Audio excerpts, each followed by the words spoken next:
지금 저희가 부서진 성도들 시리즈를 하고 있습니다. 여기서 말하는 부서졌다는 것은 우리 세상적인 기준으로는 부서진 게 아닐 수도 있어요. 베드로는 다혈질의 사람이었습니다. 다혈질일 수 있죠. 도마는 하나하나 다 따져야 되는 사람이었습니다. 따질 수 있죠. 따지는 성격이 부서진 거냐? 다혈질인 게 부서진 거냐? 근데 제가 말하는 거는 이겁니다. 우리는 우리가 창조된 대로 살 때 온전한 삶을 살 수 있게 창조되었습니다. 그래서 예수님께서 너는 이렇게 살아라, 저렇게 살아라. 너희는 나에게 속한 자가 돼서 살아라. 나를 사랑하면서 살아라. 서로 용서하면서 살아라. 라고 가르쳐 주셨어요. 그래서 그렇게 살 때 우리는 관계도 온전해지고 행복한 삶을 살 수 있습니다. 하지만 다혈질인 사람이 난 다혈질이니까 어쩔 수 없어 하면서 그냥 다혈질로 살면, 하나하나 따지는 사람이 옆에 사람이 불편하건 말건 하나하나 다 따지고 살면 그 사람의 삶이 주변 사람과의 관계가 하나하나 부서지기 시작합니다. 그러면 사실 이 사람이 따지는 거는 그냥 자기 성격인 건데 따지는 것 때문에 결국 부서진 삶으로 갈 수 있는 거죠. 근데 보통은 자기가 잘못한 게 별로 없다고 생각이 되니까 많은 사람들이 그런 부서진 관계 속에서 살고 있습니다. 근데 부서져 있어도 괜찮습니다. 왜냐하면 지금 여기 앉아있는 우리 중에 부서져 있지 않은 사람이 아무도 없기 때문에 그래요. 우리 모두 예수가 필요한 자입니다.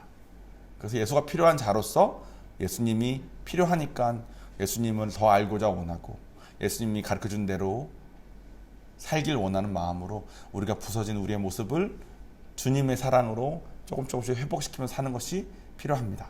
그리고 지난 2주 동안 다혈질이었던 베드로를 예수님이 어떻게 해서 회복시켰는지, 다혈질이니까 쉽게 뜨거워져서 막 따라간다 그랬다가 또 쉽게 식어가지고 또 예수님 떠났다가 그럼 예수님이 또 찾아가십니다. 그럼 또 막 뜨거워져서 했다가 또 식어서 또 떠나면 또 찾아가십니다. 예수님 돌아가시기 전날에는 내가 당신이 어딜 가고 죽더라도 내가 따라가겠다고 해놓고선 그 밤사이에 예수님을 3번 부인합니다. 예수님이 매 맞고 있을 때, 예수님이 끌려갔을 때 주변 사람들이 베드로에게 야, 너 저 사람이랑 같이 다니던 사람이잖아 했을 때 나 아니야, 나 저 사람 몰라 하면서 3번 부인했습니다. 근데 그랬던 다혈질이어서 예수님과 사랑하길 원하면서도 사랑하기가 어려웠던 부서졌던 베드로를 예수님께서 어떻게 하셨다 그랬죠? 부활하시자마자 베드로를 좀 데려와라. 따로 챙기셔서 그 마음을 녹이시기까지 갑니다. 도마는 어땠죠? 도마는 하나하나 다 따지는 사람이었습니다. 사실 도마는 목수였다 그랬죠. 목수여가지고 목수들은 자기의 눈도 잘 안 믿는데요. 목수가 이 강대상을 만들면 자기 눈에 봤을 때 괜찮아 보여도 눈에 괜찮은 거를 만든 다음에 마지막 못질하기 전에 자로 재봐야 되는 성격이 됩니다. 사실 정말 꼼꼼하고 함부로 혹하지 않는 사람인 거죠. 그런데 그런 모습 때문에 예수님을 받아들일 때도 어려움이 있었고 특별히 부활을 받아들일 때 어려움이 있었습니다. 다른 사람들은 다 예수님 부활하셨대 말만 듣고도, 베드로는 다혈질이니까 예수님 부활하셨대라는 말만 듣고 버선발로 뛰어나갔습니다. 근데 도마는 한두 사람이 말한 게 아니고 자기랑 같이 예수님을 따르는 제자들이 전부 다 도마만 못 보고 다른 제자들이 먼저 예수님이 부활하신 걸 본 거예요. 그러니까 다른 제자들이 다 부활하셔서 봤다 그러는데 도마가 나는 눈으로 보는 걸로도 안 돼. 나는 예수님 옆구리에 창자국, 거기에 내가 손가락을 넣어봐야지만 내가 믿을 거야. 그랬습니다. 얼마나 따지고 얼마나 자기 방법으로 해야만 되는 사람입니까? 그런 사람이랑 같이 있으면 좀 불편할 수 있습니다. 그리고 제가 예수님이라면 야, 너는 이렇게 날 보고도 못 믿냐, 좀 믿어라, 그랬을 것 같아. 근데 예수님이 어떻게 하셨다 그랬죠? 우리는 완전체이기 때문에 천국에서 다 완전한 몸을 가질 건데 도마 한 사람을 위해서 손등과 옆구리에 창자국을 남겨놓으신 채 완전체로 오셔서 벽을 뚫고 이렇게 오신 거예요. 문이 다 닫힌 상태였는데 벽을 뚫고 갑자기 오셔서, 완전체는 시간과 공간을 초월하시기 때문에 오셔서 도마에게 도마야, 네 손가락을 내 옆구리에 넣어봐라. 따지는 도마를 나무라지 않으시고 따지는 도마를 끝까지 섬기심으로, 끝까지 따지는 것을 다 답해 주심으로 도마의 마음을 여셨습니다. 오늘도 한 부서진 사람이 나옵니다. 그 부서진 사람은 이제 예수님이 돌아가신 뒤에 회복을 받는 사람이었어요. 그러니까 사실 우리랑 더 입장이 비슷하죠. 우리도 예수님이 돌아가신 뒤에 신앙생활을 하고 있는 사람들이니까 어떻게 했는지에 대해서 들어보도록 하겠습니다. 오늘 부서진 사람은 주보에 나온 것처럼 마가라는 사람입니다. 여러분, 마가라는 말 많이 들어보셨죠? 마가 복음도 있습니다. 그러니까 마가는 복음서를 쓴 사람 중에 한 명이에요. 여러분, 예수님 돌아가신 다음에 부활하시고 나서 10일 있다가 성령을 받은 일이 일어났다고 제가 말씀을 드렸습니다. 그때 120명이 한 곳에 모여 있었는데 어디에 모여 있었냐면 기억나실지 모르겠지만 마가의 다락방에 모여 있었습니다. 마가의 다락방인데 어떤 집에 다락방이 얼마나 크면 다락방에 120명이 모여 있었겠습니까? 마가는 엄청 부잣집 아들이었습니다. 거기다가 마가의 어머니는 엄청나게 신앙이 좋은 여자였대요. 유대인으로서 철저하게 신앙교육도 받고 아무 부족함 없이 신앙적으로, 경제적으로, 교육적으로 잘 자란 사람이었습니다. 요즘으로 치면 준 재벌집 아들이야. 근데 부모님이 권사님, 장로님이고 정말 신뢰받는 그런 분의 밑에서 모태신앙으로 자라가지고 정말 티 없이 정말 신앙생활 잘하고 있는 그런 애들. 혹시 뭐 보신 적 있는지 모르겠습니다. 마가는 실제로 그렇게 했는데도 뿐만 아니라 예수님을 직접 만나기도 했어요. 그리고 자기 집 부자고 엄마가 신앙이 좋으니까 자기 집에서 기도회, 예배 맨날 일어나는 그런 사람이었고 예수님의 제자들이었던 사도들과 항상 어울리던 사람이었습니다. 그런 사람한테 무슨 부서짐이 있었을까요? 그 사람에게도 부서짐이 있었습니다. 오늘의 본문을 제가 읽어보겠습니다. 사도행전 15장 36절에서 40절까지의 말씀입니다. 며칠 후에 바울이 바나바더러 말하되 우리가 주의 말씀을 전한 각 성으로 다시 가서 형제들이 어떠한가 방문하자 하고 바나바는 마가라 하는 요한도 데리고 가고자 하나 바울은 밤빌리아에서 자기들을 떠나 함께 일하러 가지 아니한 자를 데리고 가는 것이 옳지 않다 하여 서로 심히 다투어 피차 갈라서니 바나바는 마가를 데리고 배 타고 구브로로 가고 바울은 실라를 택한 후에 형제들에게 주의 은혜에 부탁함을 받고 떠나. 아멘. 이 본문만 지금 읽어보면 무슨 상황인지 조금 헷갈리실 수 있는데 제가 앞뒤 부연 설명을 좀 해드릴게요. 자, 예수님이 부활하셨습니다. 부활하신 모습을 600명 이상이 봤어요. 그리고 그 중에 예수님이 부활하시고 올라가시면서 말씀하신 대로 예루살렘에 다 같이 모여서 기도하면서 기다렸습니다. 기도하면서 기다렸던 곳이 마가의 다락방이었어요. 그때 약속하신 성령을 받습니다. 그 120명이. 받은 다음에 이 사람들이 이게 다 진짜였구나. 부활하신 것을 봤을 때만 해도 이 사람들은 어찌할 바 모르고 있었는데 그거를 다 보고 믿은 다음에도 불구하고 가만히 있었던 사람들이 성령을 받으니까 다 이게 진짜구나, 이거구나 하면서 달려나가기 시작한 겁니다. 그래서 그 사람들, 성령 받은 사람들이 모여기를 힘쓰고 같이 모여서 서로 도와주고 예수님이 살아계실 때 제자들에게 가르쳐줬던 말씀들을 배우고 그렇게 하나하나 하면서 교회 생활이 시작되기 시작해요. 그리고 교회만 있었던 것이 아니라 그 교회가 점차 주변에 있는 사람들에게 예수님을 증거하고 복음을 전하기 시작합니다. 그 복음을 전하던 대표적인 사람이 나중에 여러분 배우겠지만 바울과 바나바라는 사람이었어요. 이 사람들이 이렇게 파송된 선교사처럼 떠나기로 했습니다. 그래서 1차 전도 여행이라는 걸 떠났는데 전도 여행을 1차 떠날 때 마가가 저도 갈레오가 된 거예요. 그래서 마가는 지금까지 함께 있었던 애 아닙니까? 정말 잘 자랐고 그리고 얘네 집에서 우리 성령 받았고 얘네 집에서 맨날 기도하고 예배하고 했으니까 그래 마가야 같이 가자 하면서 갔습니다. 근데 이 전도 여행이 당시가 뭐 교통이 엄청나게 뭐 지금처럼 뭐 KTX 다니는 것도 아니고 걸어 당기고 뭐 말 타고 당기고 낙타 타고 당기고 이렇게 척박하고 또 사막이고 그러니까 엄청 더운 데다가 전염병도 엄청나게 많았대요.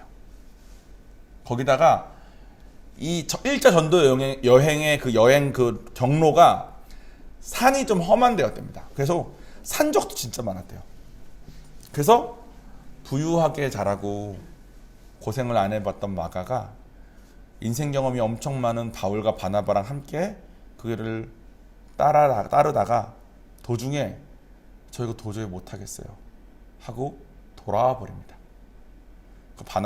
바울과 바나바는 이제 마가를 보내고 계속 전도여행을 해요. 마가는 집으로 돌아온 거죠. 근데 1차 선교여행, 전도여행이 끝난 다음에 예루살렘에 모여가지고 바울과 바나바가 1차 전도여행 동안 하나님께서 얼마나 함께 하셨고, 하나님께서 성령님께서 함께 하시니까 얼마나 많은 기적들이 일어나고, 얼마나 많은 사람들이 이 복음을 받아들였는지 막 보고를 했습니다. 선교 보고를 막 한 거죠. 그러니까 많은 기독교인들이 그걸 보고 엄청나게 감명을 받아요. 아, 복음 전파를 이제 해야 되겠구나. 예수님이 진짜인데 사람들이 그걸 받아들이기가 어렵구나. 그러니까 이렇게 전해야 되겠구나 할 때 마가는 그걸 따라가다 도중에 뭐 너무 힘들어서 중간에 그만하고 나오는 거잖아요. 얘가 바울과 바나바가 이제 2차 전도여행을 가겠다고 할 때 마가가 저도 따라갈래요가 된 거예요. 그때가 이 본문입니다. 2차 때 따라갈래요 하니까 바울이 마가는 지난번 할 때 도중에 갔던 애잖아. 그래서 2차 때 안 데려가는 게 좋을 것 같아 이렇게 말합니다. 왜냐하면 중간에 그렇게 등을 돌리고 한 명이 떨어져 나가면 여행단 전체가 흔들릴 수도 있고 하니까. 그러니까 마가야 너는 그냥 여기 있으면서 그냥 여기서 네가 할 수 있는 일이 또 있을 거야. 그걸 하면 되지. 넌 부자잖아. 부자니까 너는 뭐 자금을 좀 돋궈내니까 하면 되지. 뭐 이런 얘기를 했는데 마가가 계속 원하니까 바나바랑 바울이랑 같이 다녔다고 했잖아요. 근데 사실 바나바가 마가의 삼촌이야. 그러니까 바나바가 얘가 이렇게 원하는데 데려갑시다. 바울은 안 된다. 얘 데려가면 또 위험해질 수도 있으니까 안 된다. 결국은 바나바랑 바울이랑 싸워. 마가를 데려가냐 안 데려가냐 놓고. 그래서 결국 어떻게 되냐면 바나바가 마가를 데리고 따로 가기로 합니다.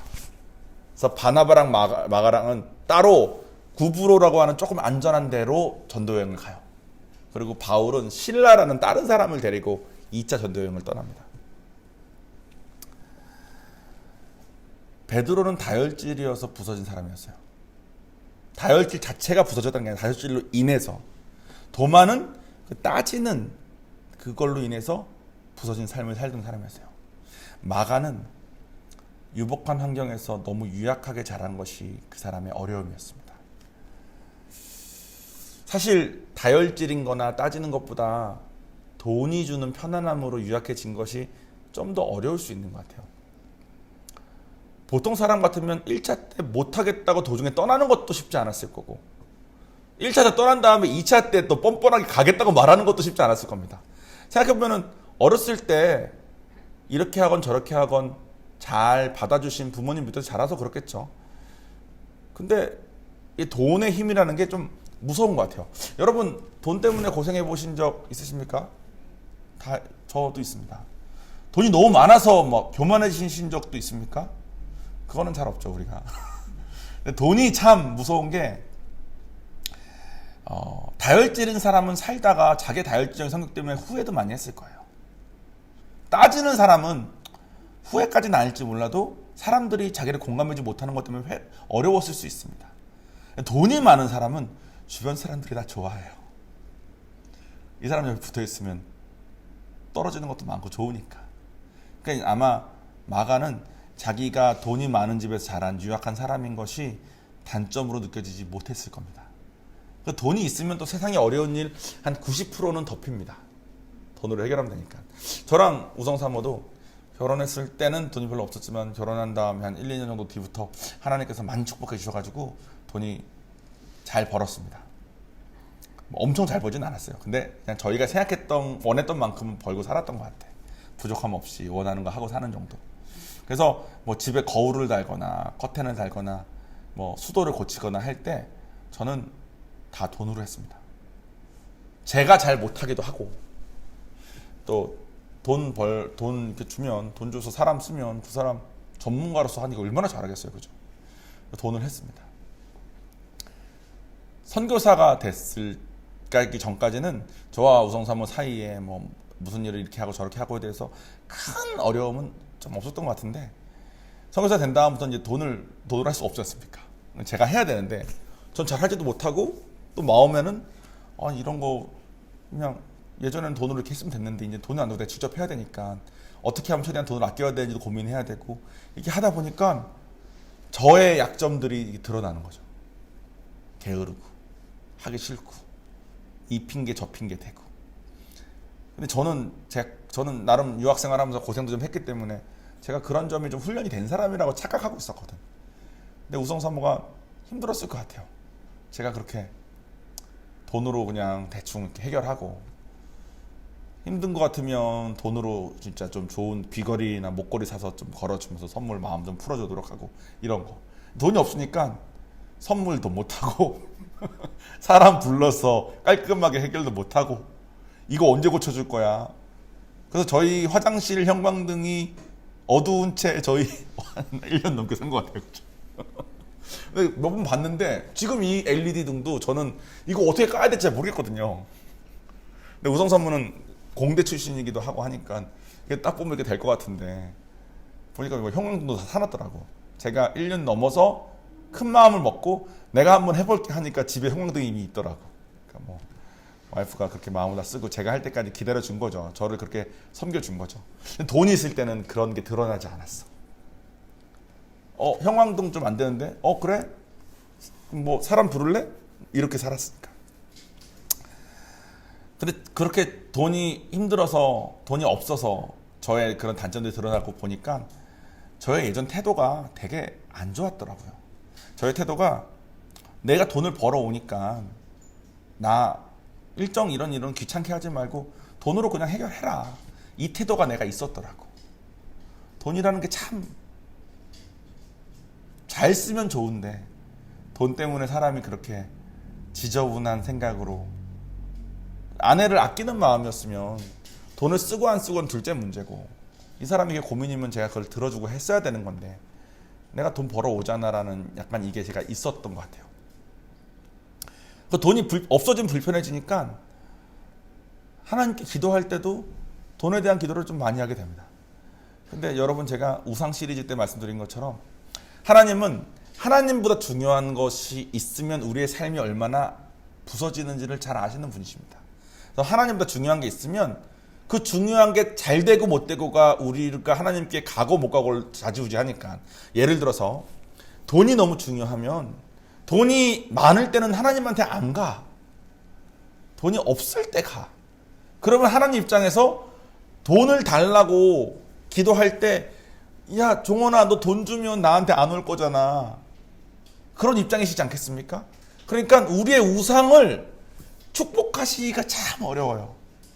자식이 잘 되는 것이 나의 우상이면 자식이 잘 되면 하나님한테 갈급하게 안 올 거니까 자식을 축복하기가 어려워. 그러니까 참 아이러니한 게, 돈이 너무 중요한 사람이 돈이 너무 중요해서 돈의 축복을 못 받는 삶을 살고, 자식이 너무 중요한 사람이 자식이 우상이어서 자식을 축복받지 못하는 삶을 자기가 자초하고 살게 되는 경우가 너무 많은 것 같아요.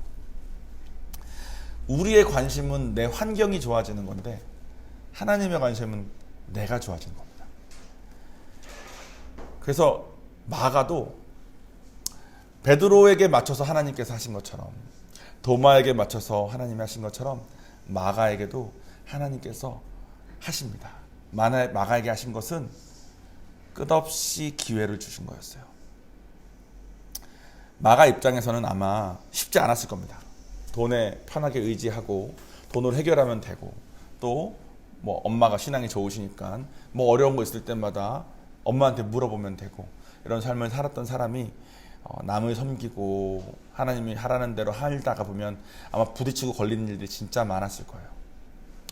저도 사실 신앙생활 하면서 처음에는 저 배우고 저 잘 사는 거에만 관심이 있다가, 제가 배우고 제가 잘 사는 걸로는 하나님께 가는 거에 한계가 얼마나 뚜렷한지를 제가 알고, 반드시 제자를 삼아야만 되는 거구나를 깨달았습니다. 제자를 섬겨야지만 비로소 나의 정말 어려운 점들이 드러나고 그걸 하나님께 들고 갈 수 있구나. 제자를 섬기려니까 너무 어려운 게 있었는데 그 한 가지가 뭐였냐면 이거였어요. 저는 마가처럼 뭐 엄청난 유복한 사람이 아니지 않았습니까? 근데도 불구하고 저는 공부를 그래도 나름 열심히 했거든요. 제가 공부를 열심히 한 이유는 딱 하나였습니다. 고생하기 싫어서. 근데 제가 섬기는 제자 아이들 중에서는 지금 공부하기 싫고 나 하기 싫은 건 싫어요라는 삶으로 20몇 년 살아온 애들이 있었어요. 그래서 그 아이들과 함께 그 아이들의 문제를 해결하고 그 아이들의 문제를 같이 슬퍼하고 또 같이 기뻐하기를 바라고 제가 삼는데 같이 그 문제들을 해결하려니까 이게 참 어렵더라고요. 저는 이걸 피하고자 노력했던 사람에서 경험을 안 했던 문제들이 이 아이들에게 많이 있더라고. 그러니까 이게 참 쉽지 않구나. 하나님의 길을 간다는 것은 이게 쉽지 않구나. 근데 마가도 아마 그랬을 겁니다. 근데 마가는 무너지고 1차 여행에서 돌아왔을 때 2차 여행 저 갈래요. 이 선택을 하는 사람이었어. 2차 여행 저 갈래요 했는데 자기 때문에 삼촌이랑 같이 팀이었던 바울이랑 막 싸워. 그러면 저희는 어떻게 했을까요?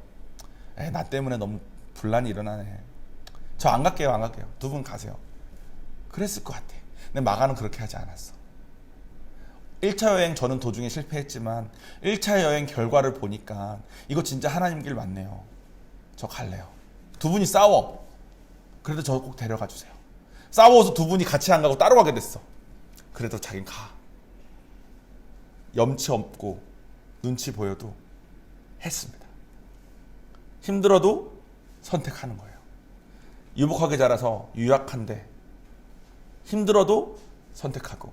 아마 1차 여행 때 도중에 포기한 거 말고도 마가가 실수를 많이 했을 겁니다. 근데 마가는 계속 기회를 선택했습니다. 그리고 하나님은 그런 마가에게 끊임없이 기회를 주셨어요. 그래서 본문 말씀이 몇 가지 더 있습니다. 오늘 슬라이드 보실까요? 디모데후서 4장 11절에 보면 바울이 쓴 글인데 누가만 나와 함께 있느니라 내가 올 때 마가를 데리고 와라. 그가 나의 일에 유익하니라. 마가는 1차 여행 때 그렇게 잘리고 2차 때 못 따라간 거가 된 다음부터는 사도행전에서는 더 이상 나오지 않습니다. 그래서 마가가 정확히 뭐였는지 잘 몰라요. 그런데 바울이 2차, 3차, 4차 이 도중에 쓴 그 편지들이 있어요. 이게 지금 디모데서도 다 그런 편지들이거든요.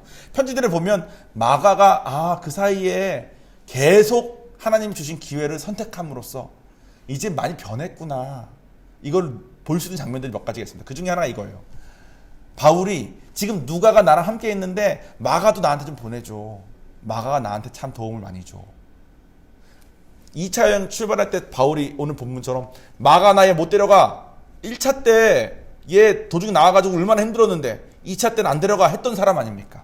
근데 그 사이에 마가가 얼마나 변했으면, 얼마나 하나님의 주신 기회를 선택하면서 갔으면 이제는 바울이 입장이 바뀌어서 마가를 나에게 좀 데려올래. 마가 나에게 참 유익한데까지 변했습니다. 한 장면이 더 있어요. 이것도 바울이 쓴 글인데 나와 함께 갇힌 아리스다고와 바나바의 생질 마가와 마가가 바울과 함께 옥에 갇혀있는 장면이 살짝 보입니다. 마가는 바울과 함께 같이 사역하다가 같이 감을 갖춘 사람까지 돼요. 마가처럼 유약한 사람이 감옥까지 갔으면 이제 저기서 어떻게든 돈 써가지고 풀려나가지고 남은 삶은 안전하게 살았을까요? 어떻게 살았을까요? 아닙니다. 마가는 이 뒤로도 바울이 죽은 다음에 베드로의 오른팔이 됩니다. 그래서 마가복음을 써요. 마가는 예수님 제자가 아니었으니까 예수님이 하시는 일거수일투족을 다 아는 사람이 아니에요. 근데 마가는 부잣집 아들이기 때문에 교육을 잘 받았다 그러지 않습니까? 근데 베드로는 어부였으니까 교육을 그렇게 잘 받은 사람이 아닌데 마가한테 예수님하고 있었던 일들을 다 설명을 해줍니다. 그래서 마가가 베드로에게 들은 내용을 잘 옮겨 적은 것이 마가복음이에요. 그래서 마가는 사복음서 중에 하나를 쓴 사람까지 됩니다. 자, 마무리 짓겠습니다. 마가가 부서진 부분은 뭐였다고요? 너무 유복하게 자라서 유약하게 살았던 것입니다. 마가에 비하면 어쩌면 여러분 중에 누군가는 어렸을 때 유복하게 자란 건 아니고 이것저것 많이 경험해서 좀 고생도 하고 고생을 해봤던 분들이라면 마가가 가지고 있는 그 부서짐은 없을 수도 있어요. 나는 잘 견디고 잘 이겨내고 힘겨도 잘하는 사람이 있을 수 있죠. 근데 마가는 그런 부서짐이 있었던 사람입니다. 근데 베드로나 도마처럼 살면서 불편함을 좀 느끼고 하면 이게 내가 좀 고쳐야 될 부분인가? 잘 안 되네 이런 생각을 했을지 모르겠지만 마가는 돈이 많아서 아마 주변 사람들 다 좋아했을 겁니다. 그래서 마가는 자기가 그것이 어려움이라고 생각도 못했을지도 몰라요. 그래서 그 유약함 때문에 1차 전도 여행을 따라갔다가 포기해버립니다. 근데 마가가 잘한 게 뭐라고요? 끝까지 떠나지 않고 선택하는 거였습니다. 붙어있는 사람에게는 하나님이 계속 기회를 주시는 것 같아요. 저희 신 목사님께서도 IGM 교회 성도분들을 쭉 섬기면서 보니까 성도분들이 원하는 그런 열매들이 있을 텐데, 하나님 닮아가는 그런 모습들이 있을 텐데, 열심히 했다가 식었다가 열심히 식었다는 사람도 많고, 도마처럼 따지는 사람도 많고, 마가처럼 그동안 뭐 고생 같은 건 안 해봐가지고 막상 해보려니까 너무 힘들어서 그만하겠다는 사람들도 있고 한데, 떠나지 않고 붙어 있으면 10년쯤 뒤에는 다들 많이 변해있더라. 왜냐면 이 IGM 교회는 이렇게 이게 성경에 나와 있는 이 길인데 같이 가봅시다 라면서 계속 독려하는 교회 아닙니까? 제자 삼기를 독려하고 같이 이 길을 가기를 독려하는 교회 아닙니까? 근데 저도 IGM 교회 한 17년 정도 있었는데, IGM 교회 17년 정도 있고 제가 사역지에서 한 3년 정도 있었던 것 같아요. 맞나? 어쨌든 숫자는 좀 틀릴 수 있습니다. 근데 있어 봤는데 이 교회를 이렇게 붙어있기가 저도 쉽지 않았던 적이 몇 번 있었습니다. 근데 저는 이 교회가 맺는 열매들을 많이 받고, 저도 그런 열매를 맺기를 원했고, 저는 아직 다른 IGM 분들에 비하면 엄청나게 좋은 열매들을 많이 맺은 사람은 아니지만 저의 시작점이 워낙 낮았기 때문에 누가 얼마나 변했냐로 했을 때는 어떤 집사님이나 어떤 분들은 저에게 종원이도 되게 많이 변하는 사람 중에 한 명이라고 말씀해 주시더라고요. 저도 그런 열매들을 조금 맺었나 봅니다. 떠나지 않고 붙어 있어서 기회를 얻어서. 여러분들도 결국은 이제 하나님과 얼마나 친밀한가의 문제인데, 하나님과 친밀하기 위해서는 여러분은 다혈질은 아니고 혹은 따지는 사람은 아니고 혹은 유약한 사람은 아닐지 몰라도 여러분에게 부서짐이 아마 있을 겁니다. 그리고 그 부서짐이 여러분이 하나님에게를 계속 가는 데 있어서 방해가 될 수 있어요. 그래도 마가를 보고 좀 눈치 보이고 나 때문에 교회에서 좀 이렇게 말도 좀 있고 해도 나 붙어 있을래요. 나 선택할래요. 나 가볼래요. 하는 마음으로 가면 어떨까요? 돈에 의지하는 것은 좋습니다. 그래서 우리 신 목사님 사모님께서 주로 하신 말씀이 영어로는 굿, 좋은 거, 굿 그러잖아요. 좋은 거, 베스트가 있대요. 굿은 좋은 거, 베스트는 최고. 근데 많은 사람들이 굿이면 족하대. 그래서 하나님은 최고를 주길 원하시는데 좋은 것들 때문에 최고까지는 바라지 않는 삶을 많이 산대요. 그 중에 가장 대표적인 게 돈인 것 같아요. 돈이 있으면 좋으니까. 돈을 약간 뭐 포기하면서까지 베스트를 굳이 이런 생각들을 많이 할 수 있는 것 같아요. 그런데 마가가 한 선택 중에 가장 최고의 것은 자기는 돈도 많고 유복하고 보내는 선교사로서 그냥 다 할 수 있는 거 아닙니까? 근데 돈이 주는 굿에 머물지 않고 눈에 보이진 않지만 하나님이 약속하신 영원한 천국을 위한 투자를 했다는 겁니다. 그게 지혜인 것 같아요. 그 지혜가 있었기 때문에 마가는 계속 선택하고 붙어 있을 수 있었던 것 같습니다. 우리도 하나님 안에서 선택하는 사람들이 되었으면 좋겠습니다. 자, 기도하겠습니다.